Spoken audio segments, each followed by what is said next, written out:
L'économie française à l'arrêt au premier trimestre, plus 4,8% d'inflation sur un an. L'INSEE vient de publier ses chiffres pour avril il y a quelques minutes. Et pas de surprise, malheureusement, les prix grimpent encore, Carole Ferry. Oui, alors ça continue à grimper, mais légèrement. Nous étions déjà à 4,5% au mois de mars. Ça reste malgré tout un chiffre élevé qui commence à avoir des répercussions sur la consommation des ménages. L'INSEE a publié un peu plus tôt ce matin une nette baisse au mois de mars, moins 1,3%. Les Français consomment moins de produits alimentaires et d'énergie liés bien sûr à cette hausse des prix.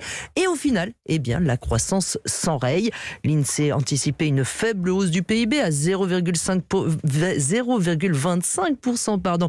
Les chiffres ce matin montrent finalement une croissance à l'arrêt. On peut dire que la guerre en Ukraine met un tacle appuyé à l'embellie de la reprise. Alors si on essaye de voir le verre à moitié plein, les chiffres du chômage ont montré quand même hier que l'emploi se maintient bien. Nous sommes passés pour la première fois depuis 10 ans sous la barre des 3 millions de demandeurs d'emploi en métropole.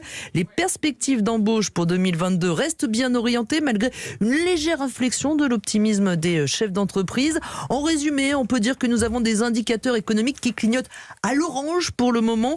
L'évolution dans les mois qui viennent dépendra bien sûr de l'épidémie de Covid qui met une partie de la Chine à l'arrêt et surtout bien entendu de la situation en Ukraine. Un panorama complet signé Carole Ferry, chef du service économie d'Europe 1.